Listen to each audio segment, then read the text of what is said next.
my first ever boyfriend of 6 months, loved the ass. He liked to rest his hand on the small of my back and stroke down the satin-smooth skin until the high, round cut of it was cupped in his palm. Mama had always said I was lucky. My ass came from my back on a steady slope, not jutting out assertively like so many of my aunties did. And Frederick enjoyed that incline, resting his hand along it when we were watching Netflix or falling asleep on his double. I think the ass might have been the only thing he actually liked about me, in the end. I'm not coming with you. I hoisted my duffel bag higher onto my shoulder, giving my soon-to-be ex-boyfriend an appraising look. Frederick looked sheepish, leaning against his perfectly parallel-parked Lexus with his hands shoved into his pockets and his gaze directed determinedly into the distance. He was the kind of guy whose fashion sense swung dramatically between runway sharp and basement dweller sloppy. And today, in his sun-bleached high school debate tee and raggedy sweats, he was flagrantly going for the latter. It was an outfit barely acceptable for bed, let alone for meeting my judgmental Ghanaian parents. I still remembered what he'd worn on our first date. A blue blazer, starched white button-down, gray slacks. That outfit paired with his sculpted frame, even brown skin, and thick-rimmed glasses, oof, he'd looked good enough to eat. I'd taken one look at him, thought, oh, you'll do, and praised the geniuses behind the Hinge app algorithm for bringing his existence to my attention. Everything about the way he presented himself in public was so deliberate, and once upon a time, that effort had been attractive to me. But now, I knew with certainty that he had specifically chosen this monstrosity of an outfit to signal to me that I would be driving to Naperville alone. He'd probably spent 30 minutes hunting down the rattiest tee in his dresser just to get the point across. He would have done better to spit at my feet. Clearly, I said with a defeated sigh. So what are you doing here then? We both knew the answer to that question.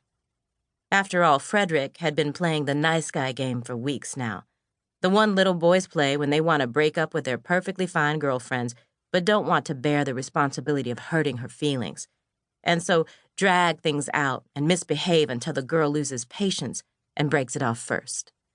And he'd played it so well, responding to my complaints about my step exam, a.k.a. every medical student's white whale.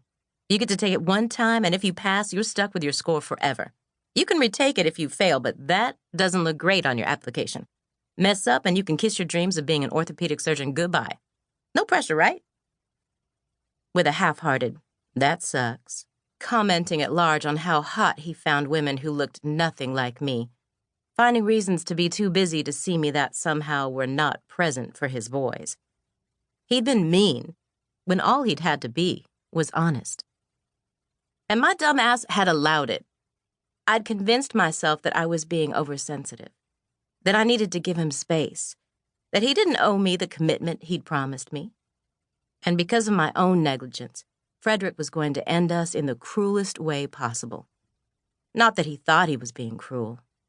Knowing Frederick, he probably figured that dumping a girl an hour and a half before meeting her parents was being magnanimous. I need to do it to her face, he'd probably told himself. That's what a good guy would do.